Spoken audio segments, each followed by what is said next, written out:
My dad was an automotive mechanic and had a garage, and so I always spent time around the garage. I've been a car guy for pretty much my whole life.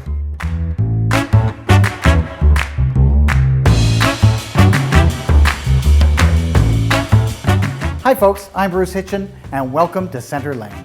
I'm at the home of Wayne Shalagan and Wendy Seniuk in beautiful White Rock, BC. Wayne and Wendy have a lovely collection of cars ranging from a 1961 Fiat Osca to a 2017 Porsche 911 Carrera. Wayne's going to give us a walk-around tour of his collection.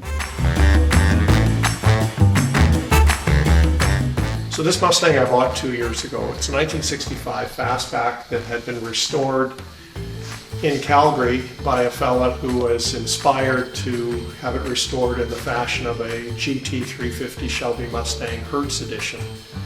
And the Hertz cars were built as a promotional tool by Hertz Rent-A-Car, and they were actually available for rental back in the day.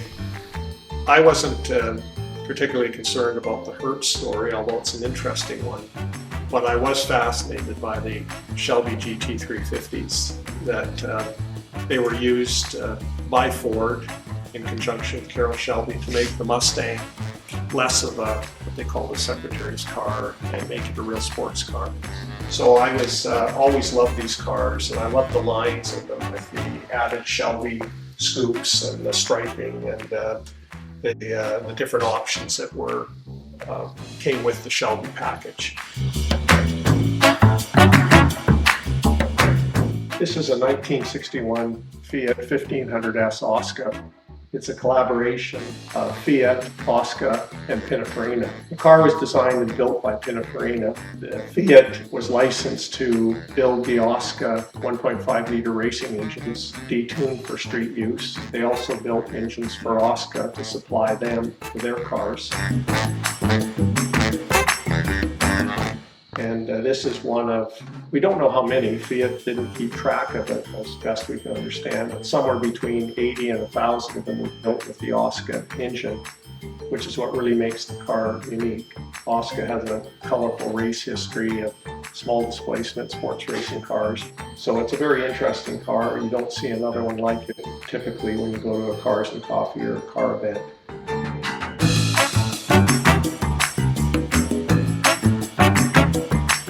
The Abarth name goes way back to the 50s and their connection with Fiat. Fiat used it as a name to signify the sport version of their little Fiat 500. The Abarth was more than just a styling exercise. It increased the horsepower of the Fiat 500 from something around 100 to 160, and brakes, suspension, wheel and tire upgrades commensurate with that.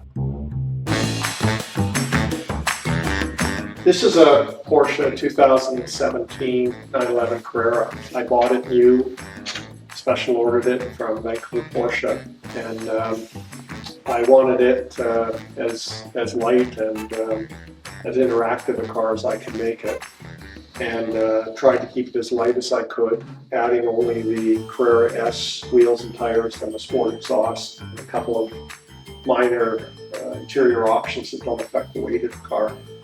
So it's 3,150 pounds, which is very light for a 911, and it's got the first year of the twin turbo engine that they put in all 911s now, and it has lots of low end, lots of performance, and certainly a lot more than I can use on the road, and probably more than I can use on the track.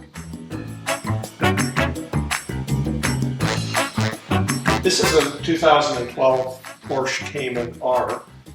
I bought it a couple of months ago, so I haven't driven it a lot yet. It's a low mileage example with 16,000 kilometers on it, so lightly used in the 8 years since it was built. The Cayman R is a very limited edition model, 1 year only, 2012, based on the 987 Cayman. The Cayman R is lighter than the Cayman S by about 150 pounds. It's got illuminated doors, it's got a few other things that lighten it. Mostly in the interest of weight saving to make it a more responsive track car, they've eliminated the inside door handles. You see there's just canvas pulls now. The seats are lightweight carbon fiber buckets. The car originally, when you ordered one, it didn't have a radio and air conditioning. You could add them back as options, which this car does have, but they were, again, designed to be a lightweight car. Porsche is a pretty effective marketing company. How many companies can actually charge you more for less? But Porsche is able to do that. And this car is a good example.